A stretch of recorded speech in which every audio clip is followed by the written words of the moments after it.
Special reports की। उत्तराखंड के चमोली जिले के थराली में देर रात बादल फटने से भारी नुकसान हुआ है। अचानक आई इस आपदा के बाद कई घरों में मलबा घुस गया, जिससे स्थानीय लोगों में दहशत फैल गई। घटना के बाद से 2 लोगों के लापता होने की खबर है। प्रशासन और एसडीआरएफ की टीमें राहत और बचाव कार्य के लिए मौके पर रवाना हो चुकी हैं।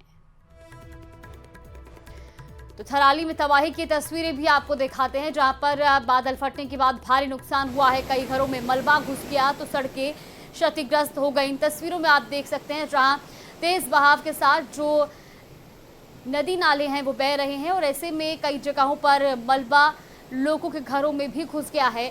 चमोली के थराली की तस्वीरें हैं। लगातार पहाड़ों पर हो रही बारिश के बाद अब स्थिति और भी गंभीर होती जा रही है। बादल फटने के बाद जहां कई घरों में मलबा घुसा है तो कई सड़कें क्षतिग्रस्त हुई हैं। इस बीच आप देख सकते हैं कि सड़क किनारे खड़े वाहनों की क्या कुछ स्थिति है।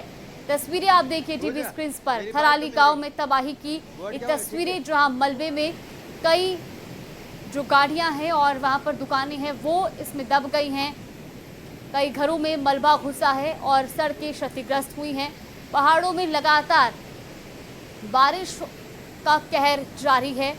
लगातार हो रही बारिश और बादल फटने की घटनाओं से उत्तराखंड के कई इलाके प्रभावित हुए हैं। फिलहाल ये ताज़ा तस्वीरें चमोली के थराली की आपको दिखा रहे हैं, जहां थराली गांव में तबाही का ये मंजर आप देख सकते हैं। मलबे में कई घर दब गए हैं, कई वाहन क्षतिग्रस्त हो गए हैं और इस बीच ये तस्वीरें हैं देर रात की, जब बादल फटने के बाद जो सड़क किनारे खड़े वाहन थे वो तो क्षतिग्रस्त हुए ही, लेकिन साथ ही कई लोगों के घरों में मलबा भी घुस गया। तस्वीरें वहां की मौजूदा स्थिति को बयां करती हुई। भारी नुकसान थराली में लोगों को हुआ है और ये तस्वीरें भी आपको दिखा रहे हैं चमोली के थराली। मेरी बाइक तो मिल गई, बोर्ड क्या ठीक है। तो कई घरों में मलबा घुसा है, सड़कें क्षतिग्रस्त हुई हैं। घरों के बाहर की स्थिति आप देखिए, नदी नाले उफान पर है और इस बीच कई सड़कें तो नाले में तब्दील होती दिखाई दे रही हैं। फिलहाल ये तस्वीरें हम आपको दिखा रहे हैं, ताज़ा तस्वीरें हैं। बादल फटने के बाद किस तरीके से जो पूरा इलाका है वो प्रभावित हुआ है। नदियों का पानी उफान पर है, घरों के अंदर मलबा घुस चुका है, वाहन मलबे में दब चुके हैं और लोगों का जनजीवन पूरी तरीके से प्रभावित हो गया है।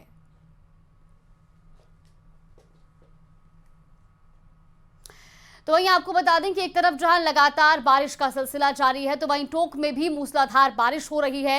ये बड़ी जानकारी आपको बता रहे हैं। उनियारा में बारिश से हालात बिगड़े हैं। बड़ी खबर, उनियारा में चारों तरफ पानी ही पानी नजर आ रहा है। उनियारा के पुलिस थाने में भी पानी घुसा है। सरकारी अस्पताल में भी हालात बिगड़े हैं। तस्वीरें भी आपको दिखा रहे हैं।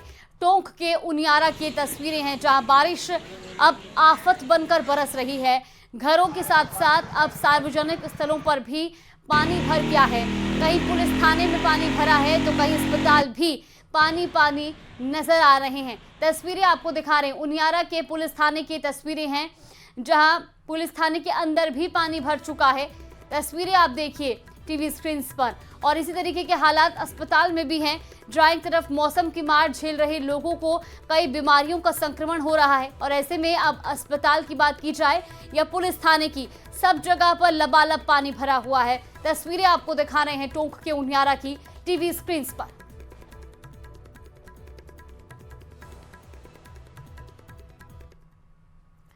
करौली के सपोटरा में बारिश से जलभराव हुआ है। पुलिस थाना सपोटरा पूरी तरह से डूब गया है। पुलिस जवानों के क्वार्टर में भी पानी भर गया है। तस्वीरें आपको दिखा रहे हैं करौली की। गोरेहार नदी पर बना पुल भी क्षतिग्रस्त हुआ है और इस बीच आप तस्वीरें देखिए, जहां पुलिस थाने में भी पानी भरा है और उसके साथ ही जो क्वार्टर्स हैं जहां पर जवानों के परिवार रहते हैं वहां भी इसी तरीके की स्थिति बनी हुई है। इस बीच ये तस्वीर आपको दिखा रहे हैं, जहां भारी जल भराव के बीच जो लोग हैं उनका जनजीवन पूरी तरीके से प्रभावित हुआ है। घरों के अंदर पानी घुस चुका है, सरकारी क्वार्टरों में भी पानी घुसा है और इस बीच जो लोग हैं अब वो अपने बचे खुचे सामान को सुरक्षित स्थानों पर ले जाते भी दिखाई दे रहे हैं। फिलहाल ये 2 तस्वीरें आपको दिखा रहे हैं, करौली के सपोटरा की 2 तस्वीरें हैं, जहां किस तरीके से बारिश के बाद जल जमाव हुआ है और लोगों के घरों में पानी घुसा है, इन तस्वीरों से आप अंदाजा लगा सकते हैं। पुलिस थाना सपोटरा भी पानी में पूरी तरीके से डूबा है। पुलिस जवानों के क्वार्टर में भी पानी भर गया है और इस बीच जो बचा खुचा सामान है उसको वहां से सुरक्षित निकालने की जद्दोजहद जारी है। तस्वीरें भी आपको दिखा रहे हैं टीवी स्क्रीन पर। तो बात पहाड़ों की करें या मैदानों की, हर जगह बारिश का कहर देखने को मिल रहा है। लगातार हो रही बारिश अब लोगों के जनजीवन को भी प्रभावित कर रही है और सिर्फ प्रभावित ही नहीं बल्कि एक तरीके से जनजीवन ठप होता जा रहा है। पंजाब में सतलुज नदी का जलस्तर बढ़ने से मोगा जिले में हालात बिगड़ गए हैं। नदी के उफान से आसपास के कई गांव में पानी भर गया है, जिससे बाढ़ जैसे हालात पैदा हो गए हैं। करीब 6000 एकड़ जमीन पर खड़ी फसलें पूरी तरह पानी में डूब गई हैं। खेत खलियान जलमग्न हो चुके हैं और किसानों की साल भर की मेहनत पर पानी फिर गया है। अचानक पानी भर जाने से लोगों को अपने घरों से निकलकर सुरक्षित जगहों पर जाना पड़ा, तो वहीं स्थानीय प्रशासन राहत और बचाव कार्य में जुटा हुआ है। नदी के बढ़ते जलस्तर को देखते हुए अधिकारियों ने अलर्ट भी जारी कर दिया है। फिलहाल ये तस्वीरें आपको दिखा रहे हैं जहां किसानों को भी अब बारिश की दोहरी मार झेलनी पड़ रही है, क्योंकि किसानों की फसलें भी इस बारिश में जलमग्न हुई हैं। कई जगहों पर फसलें पानी में खराब हो चुकी हैं। मध्य प्रदेश के खंडवा में एक हाई प्रोफाइल ठग दुल्हन का मामला सामने आया है। आरोप है कि निखत नाम की एक महिला ने 12 फरवरी 2021 को खंडवा के एहतशाम से निकाह किया और उसके बाद उसने अपनी पहचान बदलकर उर्वशी नाम से कोलकाता के सहरयार से 25 जुलाई 2021 को दूसरा निकाह किया। पुलिस रिपोर्ट के अनुसार निखत ने चालाकी और जालसाजी से दोनों युवकों को फंसाया और मां, बहन के इलाज और भाई के बिजनेस के नाम पर करोड़ों रुपए ऐंठ लिए। पीड़ितों का आरोप है कि उसने दोनों से मिलाकर 4 करोड़ रुपए से ज्यादा की ठगी की है। मामला सामने आने पर खंडवा और कोलकाता के पीड़ित युवकों ने शिकायत दर्ज कराई, जिसके बाद पुलिस ने केस दर्ज कर जांच भी शुरू कर दी है।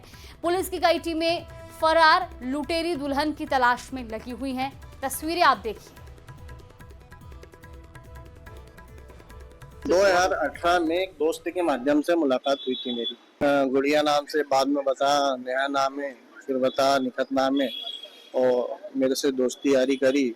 दोस्ती यारी कर प्यार मोहब्बत की झांसे में ली और इमोशनली ब्लैकमेल करी इसने बहुत सारा कि मेरी माँ बीमार रहती है, बहन का ऑपरेशन कान का है, कहीं कहीं बहुत सारी चीज़ें बताई इसने। और मुझे मेरे पिताजी ने भी बहुत सारे पैसे दिए थे कि ये अपना धंधा शुरू करना। 2018 में मैं 18-19 साल का ही था, मुझे भी इतना कोई नॉलेज नहीं था ये प्यार मोहब्बत का, और मैं भी उसकी बातों में बह गया। उसकी उम्र तो बहुत ज़्यादा थी, उस टाइम 30 प्लस ही थी, और वो तो सब ये काम ही करते थे, लोगों को फंसाना और उनको प्यार मोहब्बत के झांसे में लेना। तो इसी तरीके से मैं भी उसका एक शिकार बना। जिसमें फरियादी द्वारा बताया गया है कि उसके साथ एक महिला ने निकाह किया था।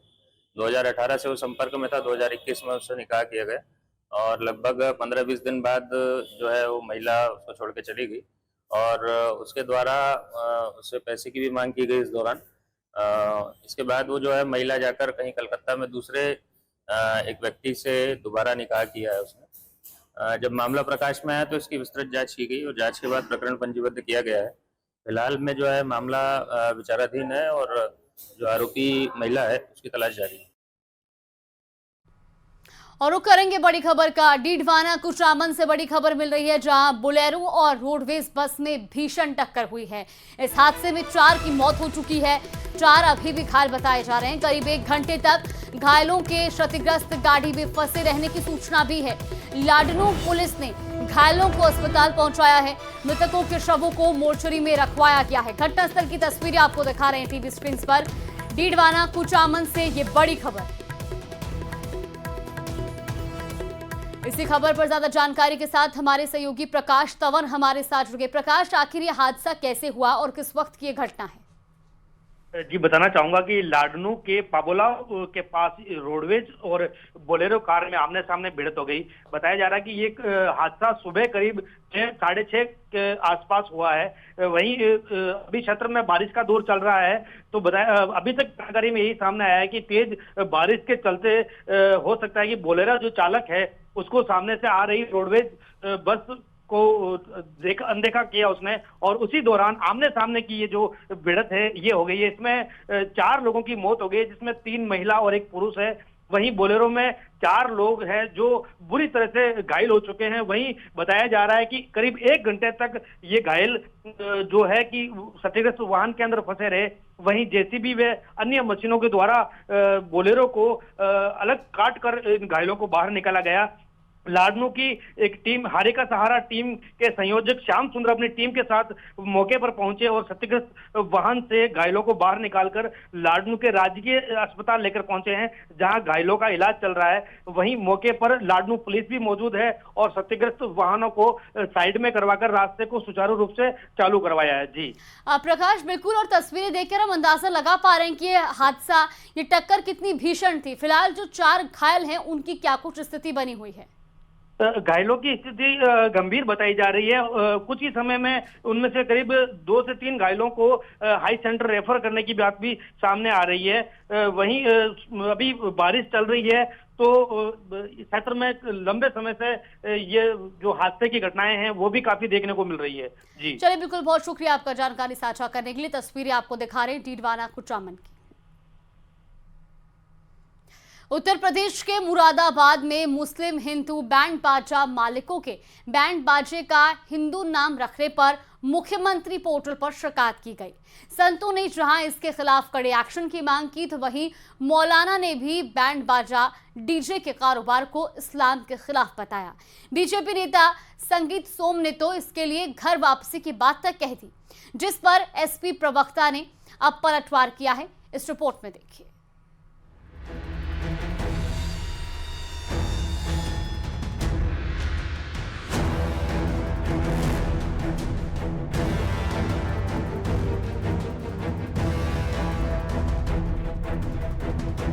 मुरादाबाद में बैंड बाजों के नामों पर विवाद शुरू हो गया है। हिंदू नामों से मुस्लिम बैंड बाजों की दुकानें चला रहे हैं। इस मामले की एडवोकेट शैवी शर्मा ने मुख्यमंत्री पोर्टल पर शिकायत की है। जी, मैंने शिकायत IGRS पोर्टल पे की थी, जो मुख्यमंत्री जी का पोर्टल है, उसमें शिकायत की थी। जो बैंड बाजे का व्यवसाय कर रहे हैं लोग, इन्होंने अपनी पहचान छुपाकर, मतलब जो संचालन कर रहे हैं मुस्लिम, और उन्होंने नाम रख रखा है हिंदू या हमारे देवी देवताओं के नाम से नाम रख रखे हैं, उसके विरुद्ध मैंने शिकायत की है। वहीं मुस्लिम बैंड वालों का कहना है कि वो करीब 20 साल से इन नामों से अपना काम कर रहे हैं। अगर नाम बदलने की मांग है तो अपने बैंड का नाम भी बदल लेंगे।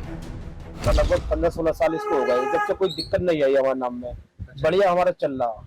अब हमने इसी नाम से बुकिंग कर रखी है, नवंबर दिसंबर की, जनवरी की बुकिंग कर रखी है। अब परेशानी कुछ नहीं रही है। हमने जो नवंबर दिसंबर की हमने बुकिंग कर रखी है, हम उनके बैंड बजाने के लिए वहाँ जाएंगे तो हमारे जो पर्चे कटे होंगे वो अग्रवाल बैंड के नाम से होंगे। वो लोग हमारे पेमेंट रोक देंगे। हिंदू देवी देवताओं वाले मुस्लिम बैंड बाजे वालों को लेकर संतों ने कड़ी प्रतिक्रिया दी है। उनका कहना है कि कोई भी आदमी सनातनी प्रतीकों का इस्तेमाल न करे। कहने का मतलब है कि ऐसे मुस्लिम कट्टरपंथी को क्या जरूरत है कि सनातन की देवी देवता का प्रतीक चिन्ह लगाना। तो सही बात, हिंदू संगठनों ने इसका विरोध किया है। अक्षरशः पालन होना चाहिए। हम जब तुम्हारे धर्म पे कोई टिप्पणी नहीं करते, अपमान नहीं करते, तुम क्यों करते? वहीं मौलाना शहाबुद्दीन बरेलवी का कहना है कि ढोल तमाशा और डीजे शरीयत के खिलाफ है। इस्लाम किसी भी धर्म को ठेस पहुंचाने की इजाजत नहीं देता। डीजे वगैरह का इंतजाम करते हैं तो ये उनका कारोबार, पहले ही इस्लाम ने उसको नाजायज करार दे दिया, और चे जाए कि उसके ऊपर हिंदू देवी देवताओं का टाइटल या लेबल लगा करके वो कारोबार किया जाए। इसकी कतन शरीयत इजाजत नहीं देती है। बीजेपी नेता संगीत सोम का कहना है कि ऐसा काम करने वालों को पहले गंगा में नहाकर पूजा पाठ करके घर वापसी करनी चाहिए। वहीं समाजवादी पार्टी ने इसे बीजेपी की हिंदू मुसलमान करने वाली राजनीति करार दिया है। आप सोच के देखिए, आप शिव की पूजा कैसे कर सकते हैं? आप शिव के भजन कैसे गा सकते हैं जिसके बारे में आपको जानकारी नहीं है? उन्हें बजाना चाहिए, लेकिन पहले उन्हें जाके गंगा में स्नान करना चाहिए। गंगा में स्नान करके शिव की उपासना करना चाहिए, अपना धर्म परिवर्तन करना चाहिए और तब बजाना चाहिए। इसके अलावा उन्हें नहीं बजाना चाहिए। आरोप है कि पहचान छिपाकर कुछ मुस्लिमों ने हिंदुओं के नाम पर बैंड बाजों के नाम रखे हैं। पहचान छिपाने से समाज में गलत मैसेज जा रहा है, जिसके खिलाफ शिकायत की गई है। Bureau report, news 18।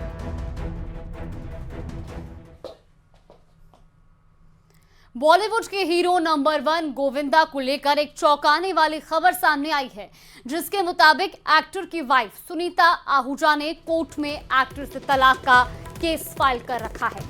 आपको बता दें कि सुनीता ने अपने पति गोविंदा पर धोखा देने, अलग रहने और क्रूरता के आरोप लगाए हैं। गोविंदा की पत्नी सुनीता आहूजा ने कथित तौर पर बांद्रा फैमिली कोर्ट में तलाक की अर्जी दी है। सुनीता ने इस अर्जी में हिंदू मैरिज एक्ट के तहत याचिका दायर की है, जिसमें चीटिंग, दूसरी महिला से अफेयर और क्रूरता को अपनी 38 साल पुरानी शादी को तोड़ने का आधार बताया, जिसके बाद अब अदालत ने कथित तौर पर गोविंदा को 25 मई को तलब किया था, लेकिन कोर्ट नहीं पहुंचे। फिर कोर्ट ने कारण बताओ नोटिस भी जारी किया। सुनीता आहूजा का एक ब्लॉग वीडियो इन दिनों सुर्खियों में है, जिसमें वो एक मंदिर में पुजारी के साथ बैठी दिख रही हैं और उनसे बात करते हुए अचानक भावुक हो जाती हैं। इस दौरान उन्होंने अपने और गोविंदा के रिश्ते को लेकर काफी बातें की और साथ ही उन्होंने अपना घर तोड़े जाने का भी आरोप लगाया।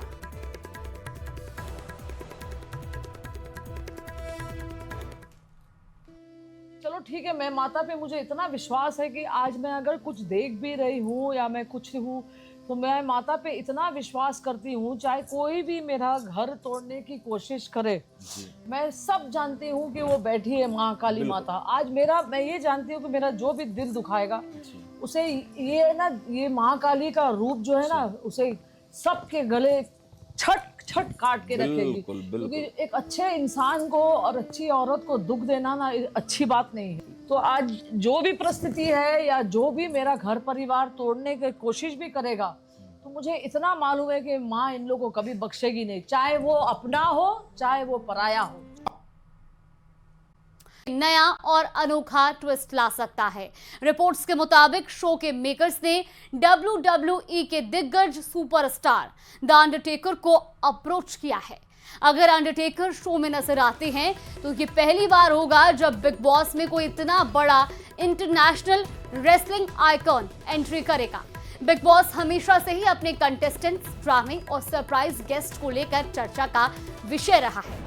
सलमान खान की होस्टिंग और शो के टास्क पहले ही दर्शकों को बांध कर रखते हैं और अब अंडरटेकर जैसे स्टार की एंट्री इसे और धमाकेदार बना सकती है।